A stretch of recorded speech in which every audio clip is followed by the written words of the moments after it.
Doug, give us some bio information for you. Where did you grow up, and at what point in your life did you know that you wanted to get into broadcasting, to get into radio?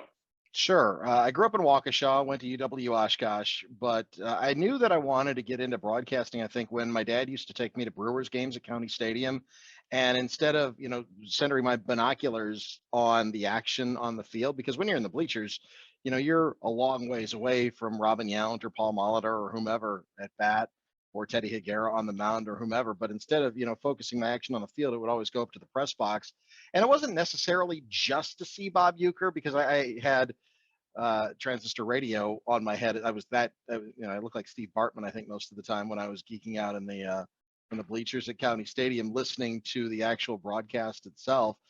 So I would want to see you, but I was also fascinated by everybody else that was in the press box as well, and I thought it would just be just the neatest place to be able to watch a game.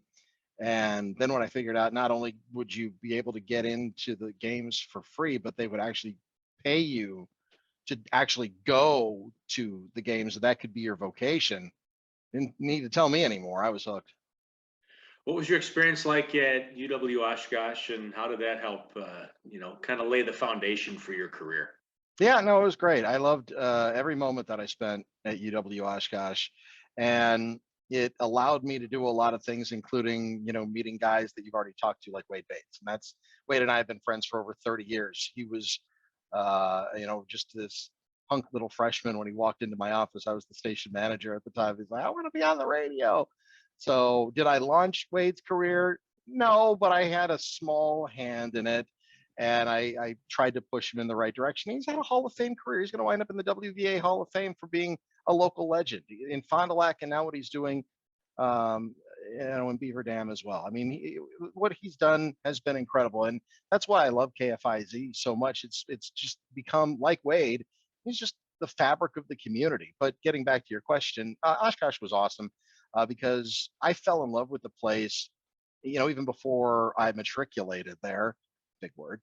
But before I ever got there, because I was told that when I took the first tour of the Arts and Communications building, that if you're a freshman, you do have the opportunity to get your hands on the equipment, to get on the air, to crack a microphone. And that really appealed to me because I didn't necessarily know exactly what I wanted to do. I just knew that I wanted to do something in broadcasting. And my first, as much as I loved sports, I just figured, and I wasn't wrong, but there were more jobs in news than there were in sports. So I'm going to try news first. Got a news background, obviously did some sports, made a transition while I was at KFIC into sports, and I've been doing it ever since the mid 90s. But yeah, that experience that I got at UW Oshkosh really did set the foundation for my whole career. And I've made lifelong friends. I mean, like I said, Wade is still a friend 30 plus years later, and there are so many others that I did go to school with at UW Oshkosh that I remain in contact with today. What year was your freshman year at Oshkosh? 1990, 90. Yeah. And then how did you end up at KFIZ? Well, it's a bit of a circuitous route to get to KFIZ, and it was just incremental steps.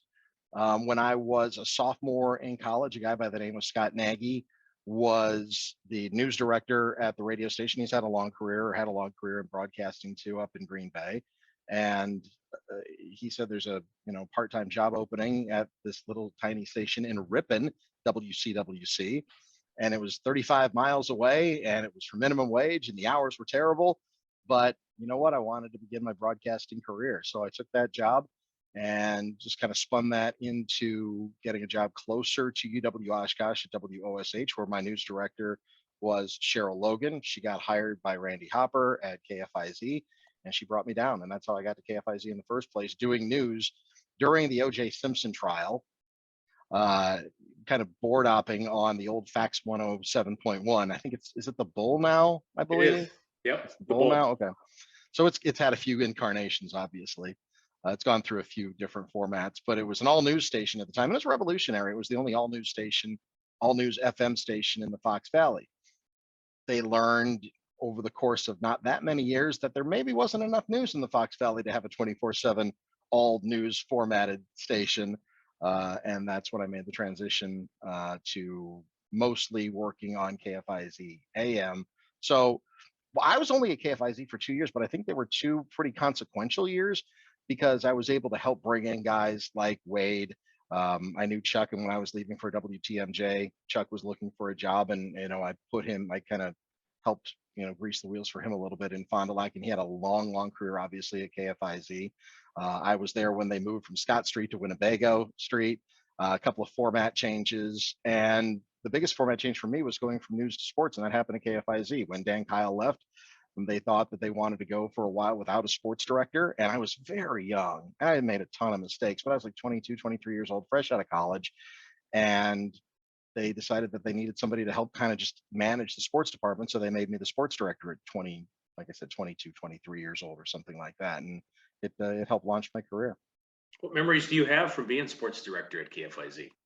Um, I made mistakes. I made a lot of mistakes. One of the things that I think I made as far as a mistake was I wanted to expand the reach of KFIZ, and I wanted it to be a station that was, at Bucks games and at Brewers games and at Packers games and at Badgers games, and to let's expand out when I should have looked more insular. And I think one of the great things that I was allowed to do was make mistakes like that, because Fond du Lac is, I mean, if you're not talking Fond du Lac sports, I mean, you can get a lot of that stuff anywhere. And that's one of the things that, in hindsight, looking back on it, some 30 years later, almost 30 years later in the business, it's the fabric of local communities. It's what you're talking about.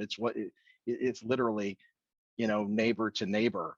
And when you become part of that, we should have spent more time, not that we didn't, but maybe we should have spent more time over at Fruit Field and maybe less time at Lambeau Field. And, so it allowed me to do that. And that was one of the great memories that I had. And also all the sports play-by-play that we did. I was there when the great Greg Stensland and the late Tom Viola, when they left. So there was a little bit of a void there. So I wound up calling some games. That was one of the things that we brought Wade in to do as well. And he's called thousands of games, I think, between, his two main radio stints. Those are some of the things that I do recall, and just the wonderful people that were there too. I mean, you have I have no hair left from when I was there. Your hair somehow got gray because you were a high school kid when I was there. Basically, you look the same. You've aged beautifully, Sean. I've got to tell you. Well, thank you. I appreciate that. But there's a little more salt and pepper on top of the dome. But again, I have nothing. I have nothing to talk about. But just great people that were there. Tom Boyson was there. He's a legend. Randy Hopper, being someone who's not from Wisconsin, being someone who, is from a huge city and a huge fan base in Chicago, to come up and really become a member of the fabric of the community of Fond du Lac, I thought was great. And, just a lot of great people, Hope and Margaret, and, some of the people that worked in the front office as well. It was a really special time. You were also one of the co-hosts of Talking Sports. So Yes. What was Talking Sports, and what memories do you have from that show? The first memory that I have of that show is before we started doing it from Friar Tuck's. One of the big debates was, I don't know about this kid Favre. I like the veteran Mikowski. Are we going to give Favre the shot? Should he get the shot? He throws a lot of interceptions. I don't know, but Mikowski just can't stay injured, or can't stay on the field. He's injured all the time. That's the first memory that I have of Friar Tuck's, or of Talking Sports. The second memory that I have is all those great meals that we had over at Friar Tuck's after chopping it up on the air, and how we got callers on the air. When we did get a caller, we all get excited a little bit. And I forget who the board op was. I think it was Eric Fought a lot. Who might have been on the board for some of those, and he did like a ding, and just to see Randy's eyes just pop out of his head. Oh, we got a call! We got to stop everything and take a call. Just things like, I mean, you got to understand, this was before the internet. This is before text messaging. This is before social media. This is before so many technological advances that have made radio easier, but it's also made radio more difficult in the sense that I think it's harder to make a connection because there's so much consolidation. But it certainly made it more challenging at the time. I remember you never walked into a show without 7 or 8 media guides, as opposed to just, a cell phone over here that has every piece of information you could possibly imagine at your fingertips. So it was the first sports talk show that I ever did professionally, and I've done a couple of them since. So yeah, it was a great launching pad. I was probably the caller half the time when those games. You might have been. That was the young Sean Kaiser, right? Right, right. Sean Kaiser from Fond du Lac High School. So you were there 94 to 96, is Yes. that Yeah. correct? And Hmm. then the decision to leave, you were had an opportunity to go home, right? So talk Yeah. about leaving KFIZ and where you went. Yeah, it was a tough decision. I mean, it wasn't a tough decision. It was something that I look back on with more fondness. And again, one of the things, like I said, one of the mistakes that I made was trying to, because I'm from the Milwaukee area and I grew up on Packers, Brewers, Badgers, Bucks. That's what I wanted to cover. That's what I wanted to be a part of. And maybe that's why I had more of a global look as opposed to, looking more inward as what I should have done as KFIZ's sports director. But I had a chance to go back to the station that I listened to since I was 6 years old. That was uh, always on in my dad's car, and it really never moved. And so I went back to WTMJ in 1996, spent 4 years there, then moved on to some other things, went back to TMJ, and now I'm at 97.3 The Game in Milwaukee. And when I got to TMJ in '96, we were the flagship of the Packers radio network. Now I'm at the flagship of the Packers radio network again. It's just a different station. Your final thoughts, KFIZ at 100, what an amazing legacy. Unbelievable. It's such a special place. Um, it's a place that, personally, it launched my career. I'm a sports director again. I've been a sports director at 4 or 5 different places, but KFIZ will always be the first place that I was ever a sports director, and I'm grateful for that opportunity. But just 100 years of doing not the same thing. I mean, it's certainly a station that's evolved because it has to evolve. Everything has to evolve, and anything that is 100 years old has to evolve over time.